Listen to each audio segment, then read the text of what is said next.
வணக்கம். சிஏஏ சட்ட திருத்தம் நேற்றையிலிருந்து நாடு முழுவதும் அமல்படுத்தப்படுவதாக மத்திய அரசு அறிவிப்பாணையை வெளியிட்டிருக்கு.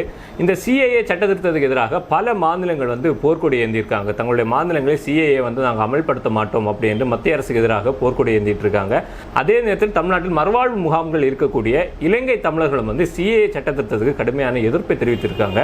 அதை பற்றி நம்ம இந்த வீடியோவில் பேச போகிறோம். சிஏஏ சட்ட திருத்தத்தினால் இங்கே இருக்கக்கூடிய மறுவாழ்வு தமிழர்களுக்கு எந்த விதத்தில் பிரச்சனை ஏற்படுது, அதை பற்றி பேசுவதற்காக நம்ம கூட மறுவாழ்வு தமிழர் விக்டர் நம்ம கூட இருக்காரு. வணக்கம். வணக்கம். வணக்கம். இப்போ சிஏஏ சட்ட திருத்தத்தை மத்திய அரசு கொண்டு வந்திருக்காங்க. இந்த சிஏஏ சட்ட திருத்தத்தினால் இலங்கை தமிழர்களுக்கு எந்த மாதிரியான பிரச்சனைகள் வரும்னு நீங்கள் சொல்கிறீங்க? இந்த சிஏஏ சட்டம் 2019 கொண்டு வந்தாங்க. அதை நேற்று அமல்படுத்தியிருக்காங்க. இந்த 2019 கொண்டு வரும்போதே இதுக்கான எதிர்ப்பு அலைகள் நிறைய. அப்படின்னா இஸ்லாமியர்களில் சேர்க்கல, ஈழத்தமிழர்னா இலங்கை தமிழர் ஒட்டுமொத்தமாக இந்தியா வம்சாவளி தமிழர் அதில் அடங்குவாங்க. சேர்க்கல் அப்படின்ற ஒரு பட்சத்தில் எதிர்ப்புகள் இருந்தது. அன்னைய காலகட்டங்களில் கொரோனா அப்படின்ற காலகட்டங்களில் அது அப்படியே நிறுத்து போயிடுச்சு. அப்போ இது இப்போ திரும்பவும் அதை நேற்று அதை அமல்படுத்தியிருக்காங்க.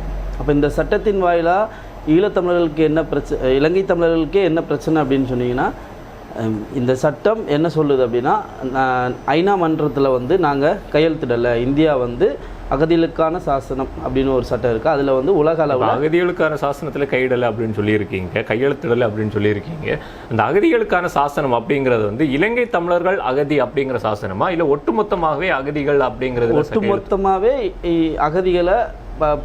அகதிகளை பராமரிக்கிறதுக்கான ஒரு ஐநா மன்றத்தால் உருவாக்கப்பட்ட ஒரு சட்டத்தில் நாங்கள் கையெழுத்திடலை.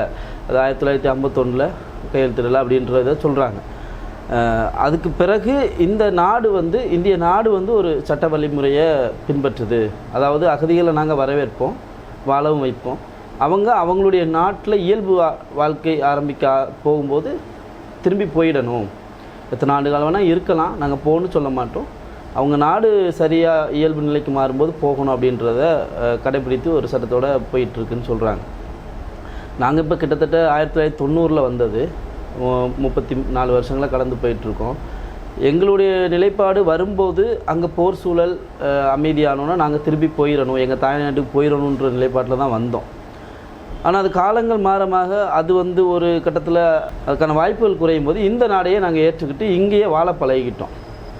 இப்போ எங்கள் பிள்ளைகளை எடுத்துக்கிட்டாச்சுன்னா அவங்கள்ட்ட ஒரு தேசிய கீதம் பாடுங்கன்னா இந்திய தேசிய கீதம் தான் பாடுவாங்க. நாடு என்னென்னு கேட்டால் இந்தியான்னு தான் சொல்லுவாங்க. அந்த நிலைக்கு நாங்கள் வாழ ஆரம்பிச்சிட்டோம், பழகிட்டோம். இப்போ போயிட்டு சட்டத்தின் மூலமாக இப்போ கொண்டு வந்திருக்க சட்டத்திருத்தத்தின் மூலமாக இந்த நாட்டில் தொடர்ச்சியாக நாங்கள் இருக்க முடியாத ஒரு சூழல் வந்துருமோ அப்படின்ற அச்சம் எங்களுக்கு வர ஆரம்பிச்சிட்டு அது 2019 வந்துச்சு. அப்போ அங்கேருந்து அதற்கான தலைவர்கள் பேசும்போது, அதாவது இங்கே இந்த நாட்டில் இருக்கக்கூடிய அரசியல் தலைவர்கள் பேசும்போது, அது குறிப்பாக பிஜேபியிலேருந்து அண்ணாமலை சார்லாம் பேசும்போது என்ன சொல்லியிருந்தாங்கன்னா, 2024 உங்களுக்கு இலங்கை தமிழர்களுக்கான ஒரு நல்ல செய்தி வரும் அப்படின்னு சொல்லியிருந்தாங்க. நாங்கள் அதை நம்பி இருந்தோம். இப்போ 2024 வர பாராளுமன்ற தேர்தலில் ஒருவேளை பிஜேபியுடைய வாக்குறுதியாக கூட அது இருக்கலாம், தேர்தல் வாக்குறுதியாக இருக்கலாம். அதை ஒரு கட்டத்தில் நடைமுறைக்கு கொண்டு வரலாம். நம்ம என்னதான் இன்னைக்கு சட்டம் அப்படின்ற பார்வையில் பார்த்தாலும் அந்த வாக்குறுதியை அண்ணாமலை தந்திருந்தாரா? இல்லை, அது வாக்குறுதியாக வரும், பிஜேபியினுடைய வாக்குறுதியாக வரும்னு நாங்கள் நம்புகிறோம். அந்த வாக்குறுதி ஒரு தேர்தல் அறிக்கையில் அவர் ஆமாம் 24 இலங்கை தமிழர்களுக்கான ஒரு நல்ல விஷயம் வரும் அப்படின்னு சொல்லும்போது நாங்கள் அந்த ஒரு கண்ணோட்டத்தில் பார்த்தோம். அப்போ என்னதான் சட்டம் இது ஒரு அகதிக்கு குடியுரிமை கொடுப்பதும் கொடுக்காமல் இருப்பதும் ஒரு நாட்டினுடைய சட்ட திருத்தம், அது அந்த நாட்டினுடைய கொள்கை முடிவாக தான் இருக்கும். இருந்தாலும் இன்றைக்கி நாட்டை ஆண்டுட்டு இருக்க பாஜக ஒரு விஷயத்தை முன்னெடுக்கும் போது அது சாத்தியமாகும் அப்படின்ற ஒரு நிலைப்பாட்டில் நான் நம்பியிருந்தோம். இப்போ அதை எப்படி பாகிஸ்தான், ஆப்கானிஸ்தான், பங்களாதேஷ் முஸ்லீம்கள் அல்லாதவர்களுக்கு குடியுரிமை கொடுக்குறாங்க, அப்போ இலங்கை தமிழர்களில் சேர்க்கலை அப்படின்ற கட்டத்திலேயே அதை அமலாக்கமும் செய்கிறாங்க. அப்போ 24 எங்களுக்கு நல்லது நடக்கும்னு நம்பிட்டு இருந்தோம். எங்களுக்கு இந்த இலவம் பஞ்சம் காத்துட்டு இருந்த கதை தான் அப்படி ஆயிடுச்சு. அப்போ எங்களுக்கு இப்போ முழுவதுமாக பயம் தொத்திடுச்சு. இந்த நாட்டில் தொடர்ச்சியாக எங்களால் வாழ முடியுமா அப்படின்ற கேள்வி பெரிய முகாம்களில் இருக்கக்கூடிய இலங்கை தமிழர்கள் இந்திய குடியுரிமை வேண்டும் அப்படின்னு சொல்லி எல்லாருமே விரும்புகிறாங்களா? அது இப்போ இருக்கக்கூடிய 100% ஒரு கிட்டத்தட்ட ஒரு 89% பேர் இந்த மண்ணிலே வாழணும், ஒரு அமைதியான ஒரு சூழல் இருக்குது, இந்த மண்ணில் வாழணும் அப்படின்னு தான் விரும்புகிறாங்க. அவங்க அந்த நிலைப்பாட்டில் இல்லைன்னா எப்போவோ நாட்டுக்கு திரும்பி போயிருப்பாங்க. இப்போ போர் சூழல் மௌனிக்கப்பட்டிருந்தாலும் அங்கே இருக்க பொருளாதார சூழல் வந்து பெருமளவு தாக்கத்தை வந்து எடுத்து சொல்லிச்சு. அந்த நாட்டில் இப்போதைக்கு மக்கள் ஒரு சாமானிய மக்கள் வாழ்கிறதுக்கான சாத்தியக்கூறு இல்லை. அப்போ நாங்கள் அங்கே இருக்க மக்களுக்கே அந்த நிலைப்பாடுன்னு போது நாங்கள் இங்கேருந்து போகும்போது எல்லா பொருளாதாரத்தையும் இழந்து எப்படி நாங்கள் அந்த நாட்டிலேருந்து ஒரு அகதியாக இங்கே வந்தோமோ, ஒரு ஜீரோவாக தொடங்கினோமோ, அதே மாதிரி இங்கேருந்து போய் அங்கே ஒரு ஜீரோவாக தொடங்கும்போது எங்களுக்கு பெரிய சவாலை சந்திக்க வேண்டிய வரும். அது பொருளாதார நெருக்கடியாக இருந்தாலும் சரி, அங்கே இருக்க சமூக நெருக்கடியாக இருந்தாலும் சரி. ஏன்னா அங்கே இருக்க சமூகமே இப்போ எங்களை போகும்போது 2ஆம் கட்ட குடிமக்களாக பார்ப்பாங்க. அது எதுக்காக சொல்கிறேன்னு உங்களுக்கே புரியும். இவ்வளோ வருஷம் நீங்கள் நாட்டை விட்டு போயிட்ட தானே, அப்போ நீ எல்லாம் பேசுகிறதுக்கு தகுதி இல்லை அப்படின்ற நிலைப்பாட்டில் கூட அங்கே இருக்க மக்களும் பார்க்கலாம். இதை வந்து நான் அவங்கள குறையாக சொல்லலை, இருக்கிற நடைமுறை அப்படி தான் இருக்குது. அப்போ நாங்கள் இதெல்லாம் எதிர்த்து இதெல்லாம் ஃபேஸ் பண்ணி நம்ம அந்த நாட்டில் போய் திரும்ப வாழ்கிறதுக்கான ஒரு எண்ணம் வந்து எங்களுக்கு தோணலை. இங்கே இருக்கணும், இந்த நாடு எங்கள் நாடு. அது இந்திய அரசு வந்து அங்கே வந்து வீடுகள் கட்டி கொடுக்குது அப்படின்னு சொல்லியிருந்தாங்க. தமிழர்களுக்காக அங்கே வந்து வீடு கட்டி கொடுத்து இங்கே இருக்கிறவர்கள் அங்கே குடியமர்த்த போகிறதா ஒரு முயற்சி நடந்துட்டுருக்கு அப்படின்னு சொன்னாங்க. இல்லை, அது வந்து மலையக தமிழர், இப்போ இலங்கையினுடைய தமிழர்கள் நான் சொன்னது குறிப்பிட்டதே, நான் ஈழத்தமிழர்னு குறிப்பிட்டிருக்கலாம். அது வடகிழக்கு மாகாணத்தோட முடிஞ்சிருக்கும். இலங்கை தமிழர்னு சொல்லும்போது மலையக தமிழர், அதாவது இங்கேருந்து வேலைக்கு போனவங்க அந்த 87 சிரிஸ் சாஸ்திர ஒப்பந்தத்தில் அவங்க திருப்பி இங்கேயும் குடியுரிமை வாங்கிட்டாங்க. கொஞ்சம் பேர் வாங்காமல் இருக்காங்க. அப்போ அவங்களும் எங்களோட கலந்து அகதியாக வந்து இப்போ முகாம்கள் இருக்காங்க. அப்போ அவங்களெல்லாம் சேர்த்து இலங்கை தமிழர்கள் அப்படின்னு சொல்லும்போது அவங்களுக்கான வீட்டு திட்டம் அங்கே அறிவிக்கப்பட்டு அவங்களுக்காக குடியமர்த்தப்பட்டது அப்படியெல்லாம் செய்தி வந்தது. அது இல்லாமல் அண்ணாமலை சாரும் அங்கே போய் அதை பற்றி பேசியிருந்தாங்க, அப்படியெல்லாம் நம்ம பார்த்தோம். ஆனால் இப்போ அதையெல்லாம் கடந்து இப்போ நம்ம அங்கே என்ன தான் மாளிகையை கட்டி விட்டுருந்தாலும் இங்கேருந்து நம்ம போகிறோமா அப்படின்ற கேள்வி தானே இப்போ நம்ம கேட்கணும். ஏன்னா 40 ஆண்டு காலம், கிட்டத்தட்ட 40 ஆண்டு காலம் இங்கே போர் சூழலில் வந்து இருந்துட்டோம். இந்த மக்களுக்கு என்ன விருப்பம் அப்படின்ட்டு குறைஞ்சபட்சம் ஒரு தார்மீக கேள்வியாவது இந்த அரசு முன்வச்சு அதன் அடிப்படையில் ஒரு நடவடிக்கையை இவங்க எடுக்கணும். அப்போ அவங்க எங்கள் சட்டம் இப்படி சொல்லுது, அப்போ நீ போ அப்படின்னு சொல்லும்போது நீங்கள் சட்டத்தின் பார்வையில் பார்த்து எங்களை உள்ளே எடுத்தீங்களா? இந்த அகதியாக நாங்கள் ஓடி வரும்போது எடுத்திருந்தா நாங்கள் வந்தது நீங்கள் குறிப்பிட்ட போல் சட்டவிரோத குடியேறி அப்படின்ற நிலைப்பாட்டில் தான் வந்தோம். அதை நாங்கள் மறுக்கலை. ஏன்னா போர் சூழல் எங்களுக்கான பக்கத்து நாடு இது, நாங்கள் வந்துட்டோம். அப்போ நீங்கள் சட்டத்தின் முறையை பார்த்துருந்தா எங்களை எடுத்துருக்கவே கூடாது. எடுத்தாச்சு, எங்களை வாழ வச்சாச்சு. அப்போ நீங்கள் திரும்பவும் அந்த சட்டத்தின் வழிமுறையில் தான் எங்களை பார்ப்பீங்கன்னு சொன்னால் இந்த 40 ஆண்டு கால தார்மீகம் அப்படின்ற ஒரு நிலைப்பாடு எங்கே போச்சு? இப்போ பாகிஸ்தான் பங்களாதேஷ் அகதிகளுக்கு கொடுத்துருக்காங்கன்னா அவங்க அகதிங்கிற லிஸ்ட்டில் அவங்க எடுத்ததுனால கொடுத்துருக்காங்களா, இல்லை வந்து அந்த சிறுபான்மையினர் அந்த நாட்டில் சிறுபான்மையினர் இருந்தவங்க இங்கே வந்திருக்காங்க அதன் அடிப்படையில் கொடுத்து? இல்லை, இப்போ நீங்கள் சிறுபான்மைன்னு சொல்ல போகும்போது இப்போ இலங்கையை பொறுத்த வரைக்கும் தமிழர்களே இப்போ சிறுபான்மையராக தான் பார்க்குறாங்க, வச்சுருக்காங்க, அந்த நிலையில் தான் இருக்குது. அப்போ அந்த அடிப்படையில் அவங்களுக்கான குடியுரிமை கொடுக்கல. அவங்க அதுக்கு என்ன காரணம் சொல்கிறாங்கன்னா, மத ரீதியாக துன்புறுத்தப்பட்டவர்கள் வந்து அதிகப்படியான பாதிப்புகளை உள்வாங்கியிருப்பாங்க. இன ரீதியாக துன்புறுத்தப்பட்டவர்கள் வந்து ஒரு நாட்டினுடைய உள்ளே இருக்கிற பிரச்சனை, அதனால் அவங்க வந்து அதை சரி செஞ்சுட்டு போயிடலாம் அப்படின்னு சொல்கிறாங்க. உலகத்துக்கே தெரியும், இன ரீதியாக துன்புறுத்தப்பட்டிருந்தாலும் எப்பேற்பட்ட ஒரு கொடுமையான ஒரு துன்புறுத்தலை இலங்கை நாடு ஈழத்தில் சந்தித்தோம் அப்படின்றது வந்து எல்லாருக்குமே தெரியும். இப்போ அந்த துன்புறுத்தல் மத ரீதியான துன்புறுத்தலுக்கு கீழே தான் இருக்குது, அந்தளவுக்கு போகலை அப்படின்னு எல்லாம் ஒரு தராசை வச்சு எடை போடுறதெல்லாம் எந்தளவு சரியாக இருக்கும் அப்படின்னு எனக்கு தெரியல. ஒரு முகாமுக்குள்ளே இருக்கிற ஒரு அடிப்படை ஒரு அகதியாக நான் கேட்குற கேள்வி, இந்த இடத்துல நீங்கள் தராசு வச்சு பார்ப்பீங்களா?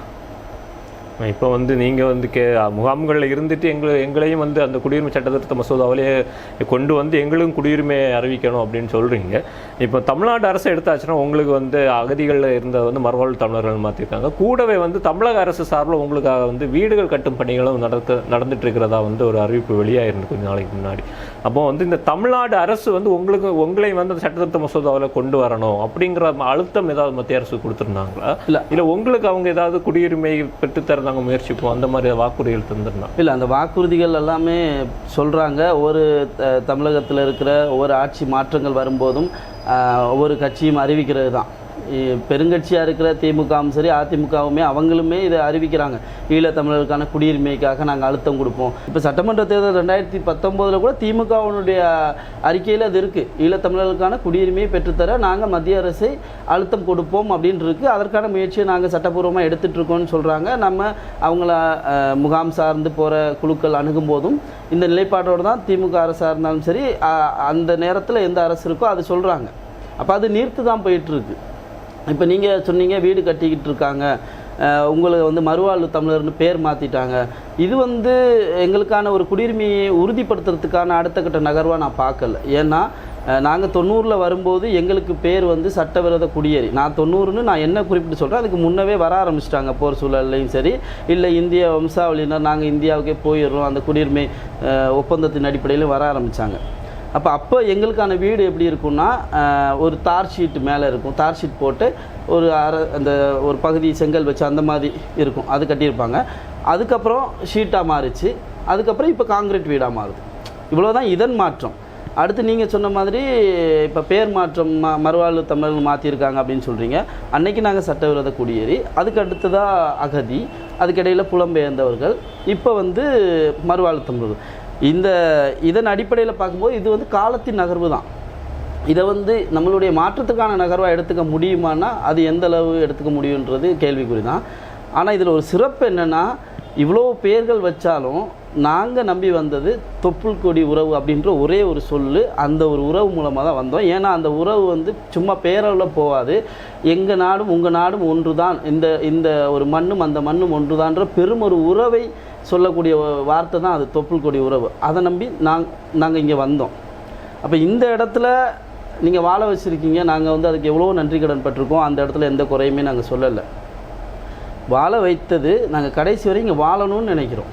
அப்போ அந்த தார்மீகத்தை தான் கேட்குறோம். இப்போ உங்கள் சட்டங்கள் 1000 விஷயங்களை சொல்லலாம், அதுக்கு அந்த சட்டங்களை கடந்து மனிதாபிமானம் அப்படின்னு ஒன்று இருக்குது. இப்போ நம்ம ரோட்டில் ஒருத்தங்க அடிபடுறாங்க, சட்டப்பூர்வமாக நடவடிக்கையில் நீ அவனை தொடக்கூடாது, தொட்டு தூக்கியாச்சுன்னா கேஸ் ஓ மேலே வந்துடும், நீ தூக்காதன்னு சொன்னால் நம்ம அந்த நேரத்தில் அதை பார்ப்போமா? அந்த உயிரை ஓடி போய் மருத்துவமனையில் சேர்த்து காப்பாற்றணும்னு நினைப்போம். அதுதான் மனிதாபிமான மாண்பு. இப்போ அந்த இடம் இங்கே தடை மறக்கப்படுதோ, எங்களுக்கு மறுக்கப்படுதோ அப்படின்னு நாங்கள் நினைக்கிறோம். இப்போ மாநில அரசை பொறுத்த வரைக்கும் உங்களுக்கான குடியுரிமை பெற்று தருவோம் அப்படின்னு தேர்தல் வாக்குறுதிகளில் கூறியிருந்தாலும் இப்போ சட்டத்திருத்த மசோதாவை தமிழ்நாட்டிலே அமல்படுத்த மாட்டோம் அப்படின்னு நான் சொல்லியிருக்காங்க.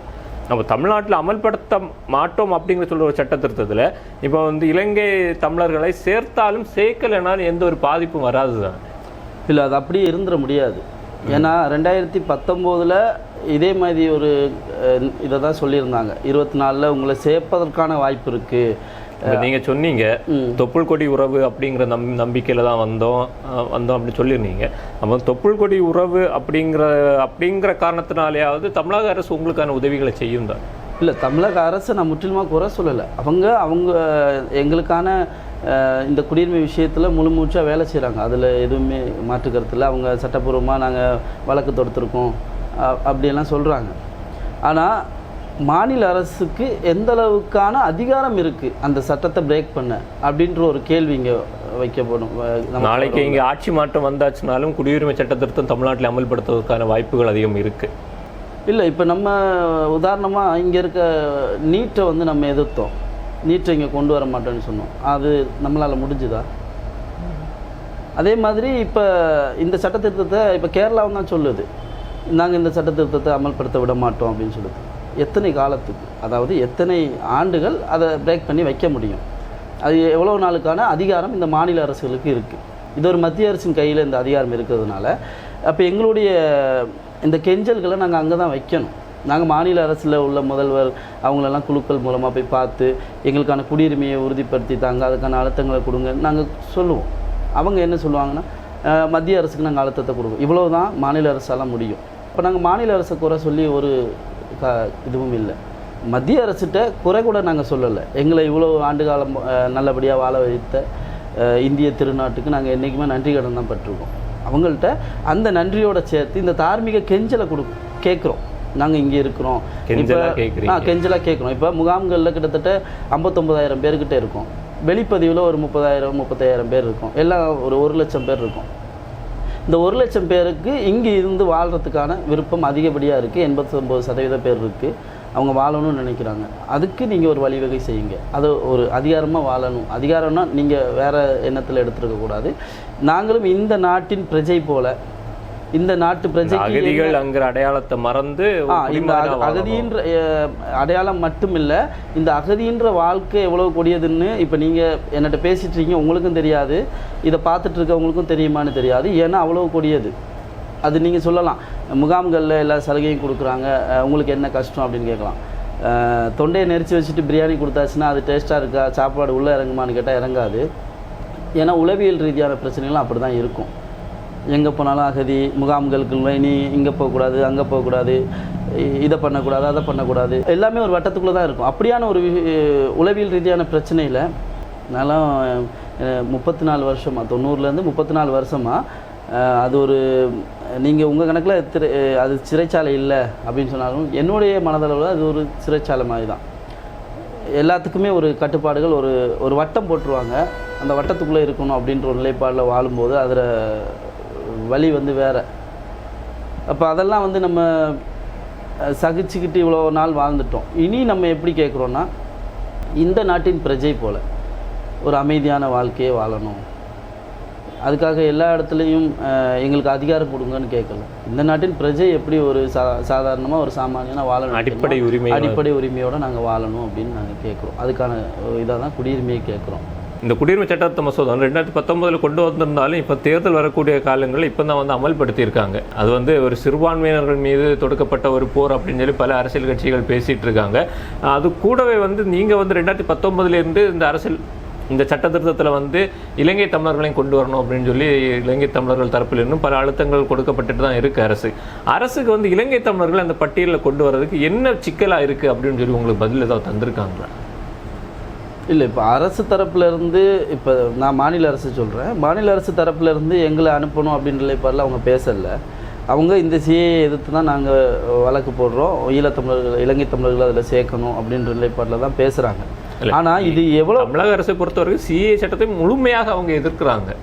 முழுமையாக எதிர்க்கிறவர்கள் இலங்கை தமிழர்களே அதில் சேர்க்கணும் அப்படின்னு சொல்லி பேசுவதற்கான வாய்ப்புகள் இல்லை. அது ஒரு லாஜிக் இல்லாத ஒரு விஷயமா தான் பார்க்கணும். இல்லை, குடியுரிமை விஷயத்துக்காக அவங்க தனியாக வழக்கே போட்டிருக்குன்ற இதெல்லாம் உறுதி. அது வேறு, சிஏ சட்டம் வேறு. இல்லை, நான் இதை எதுக்கு இதில் குறிப்பிட்டு சொல்கிறேன்னா, மாநில அரசு அதற்கான முயற்சி எடுக்குதுன்னு சொல்லுது. ஓகே, ஆனால் அந்த முயற்சிகளை முழு மனதோடு எடுக்குதா அப்படின்ற கேள்வி எங்களுக்கு இருக்குது. வரும் தேர்தல் வாக்குறுதிகளோட போகுது அப்படின்றது இல்லை, அப்படி தானே போயிட்டுருக்கு இவ்வளோ வருஷமாக. ஒவ்வொரு தேர்தல் வரும்போதும், ஒவ்வொரு கட்சிகள் ஆட்சியை பிடிக்கும் போதும் அதற்கு ஒரு என்ன சொல்லுவாங்கன்னா, ஒரு பொம்மைக்கு ஏதோ ஒன்று கிளுகிழுப்பை காட்டி அள வைக்காமல் இருப்பாங்கள்ல, அந்த மாதிரி ஒரு தேர்தலுக்கான ஒரு கருணையின் ஓட்டுகளை வாங்கணும்னாலே அன்னைக்கெல்லாம் இலங்கை தமிழ் உணர்வுகளை தூண்டி வாக்களிப்பாங்க அப்படின்னு தமிழர்களை சேர்த்து. இப்போ நீங்க முதல்ல பேசும்போது சொன்னீங்க மாநில அரசுக்கு அதுக்கான உரிமைகள் இல்லை, மத்திய அரசுக்கு உரிமை இருக்கு அவங்களுடைய மத்திய அரசு உங்களுக்கான குடியுரிமை தரதுக்கான முயற்சிகள் ஏதாவது எடுக்குதா? இல்லை, இப்போ மத்திய அரசு தரப்புல இருந்து வானதி ஸ்ரீனிவாசன் மேடம் அவங்களாம் நாங்கள் போயிட்டு ஒரு 2019 அந்த காலகட்டங்களில் இந்த சிஐக்கு எதிராக இருக்கும்போதெல்லாம் சென்னையில் ஒரு மீட்டிங்லாம் போட்டு பேசும்போது அவங்க என்ன சொன்னாங்கன்னா, பிரதமர் உங்களுக்கு ஒரு நல்லபடியான வாழ்க்கையை அமைச்சு தருவார், இந்த குடியுரிமையெல்லாம் சாத்தியப்படுத்தி தருவார், உங்களை சேர்ப்பதற்கான வேலையெல்லாம் நடந்துகிட்ருக்குன்ற உறுதிமொழியெல்லாம் அவங்க தந்திருந்தாங்க. அப்போ அந்த உறுதிமொழிகள் அப்படின்னு சொல்லும்போதே அது உறுதிமொழியா அப்படின்ற கேள்வி வந்தாச்சு. ஏன்னா அதை எதையுமே அவங்க நடைமுறைப்படுத்தலை சொன்னாங்க.